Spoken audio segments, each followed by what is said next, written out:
Nous inaugurons aujourd'hui la maison d'enfants à caractère social mutualiste transverse, un établissement qui vient d'être repris en gestion par Aesio Santé.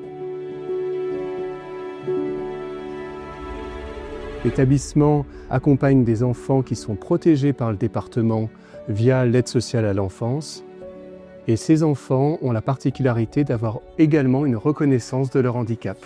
Cette maison d'enfants, elle a ceci de particulier qu'elle est née d'une collaboration assez inédite avec Aesio Santé, la mutualité, l'agence régionale de santé, la commune, l'aide sociale à l'enfance, le conseil départemental. Il y a une relation de confiance qui s'est établie depuis de nombreuses années. La complémentarité entre le département et Aesio est extraordinaire. C'était essentiel qu'on soit ensemble. Donc là, ici, dans cet espace, nous avons une hutte sensorielle qui permet aux enfants en fait, de venir se réfugier.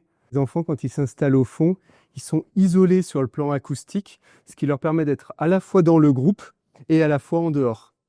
Habituellement, les maisons d'enfants à caractère social sont financées par les départements, essentiellement sur les fonctions du quotidien et les fonctions éducatives au service des enfants. L'innovation de ce projet, c'est d'avoir pour la première fois dans la Loire, et même plus largement, un financement expérimental de l'Agence régionale de santé, ce qui nous permet d'avoir un financement d'une équipe paramédicale et médicale qui vient compléter l'équipe éducative et nous permet d'avoir une réponse beaucoup plus complète par rapport aux besoins des enfants.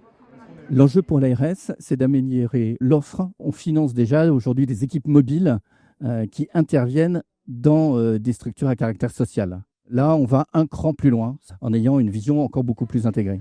Nous travaillons donc en équipe pluridisciplinaire. L'équipe éducative d'un côté, les éducateurs spécialisés, moniteurs éducateurs, chapeautée par la coordinatrice éducative, et de l'autre côté, l'équipe plutôt médicale, chapeautée par la cadre de santé avec infirmières et aides-soignantes. Je travaille en collaboration avec ma collègue psychomotricienne, avec la pédopsychiatrie de secteur, avec une sophrologue, avec un enseignant des activités physiques adaptées. Donc ça c'est qui? La fille. La fille. Et ça? Et le bébé. Okay. Nous accueillons ici des enfants donc âgés de 6 à 17 ans, des enfants donc avec des TSA, troubles du spectre de l'autisme, des enfants dits TDAH, donc troubles du développement avec ou sans hyperactivité. C'est des enfants qui ont eu des maltraitances ou des négligences. La Mutualité française est une actrice historique dans le champ de l'accompagnement de l'enfant. La finalité première de l'action mutualiste, c'est l'émancipation individuelle et collective, et c'est permettre à des enfants, dès leur plus jeune âge, de pouvoir prendre en charge leur parcours de vie.